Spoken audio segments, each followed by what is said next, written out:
In these videos, we're going to be taking a look at the important role that perception plays in our communication. We are going to start by taking a look at what perception is. Next, we are going to understand how we perceive others.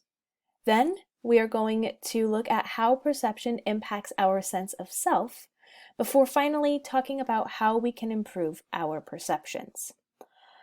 So first and foremost, let's talk about the process of perception.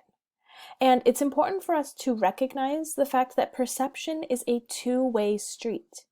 So while we are always perceiving others, others are also always perceiving us and making assumptions based on what they perceive.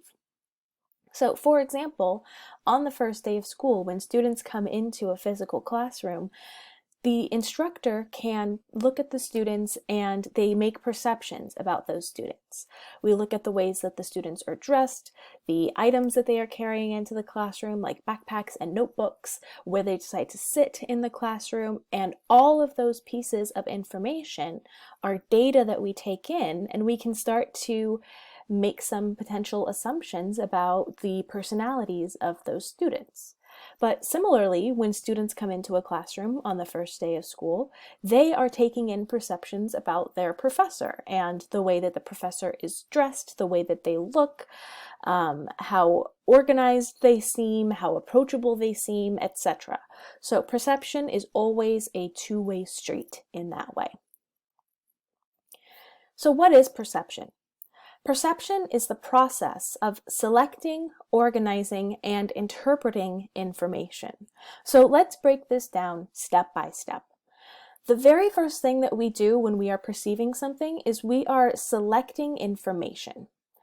So when we are doing this, we are focusing our attention on certain incoming sensory info. When we're just existing in the world, we are taking in a lot of sensory data.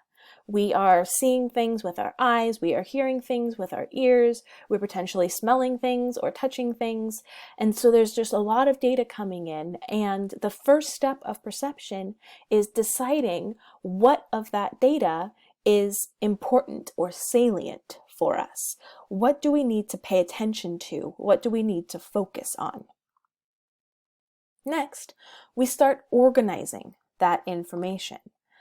So organizing is the second part of the perception process, in which we are sorting and organizing information that we have perceived based on innate and learned cognitive patterns.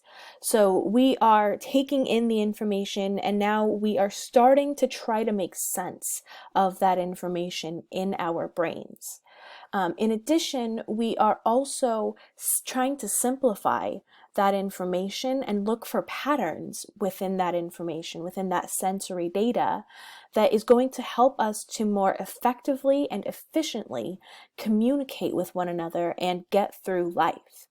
If we didn't have this organizing step, then we would just have all of this information in our brains and nothing to do with it, because it wouldn't make much sense to us. We have to sort it and organize it in order to better understand it. And then finally, we interpret that information. So this is the third part of the perception process, in which we assign meaning to our experiences using these mental structures known as schemata.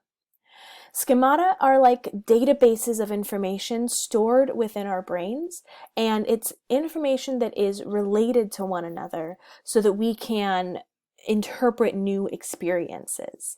So when we are taking in this new information and organizing it, we are doing so based on our previous experiences, based on these schemata or these databases that we have in our brains.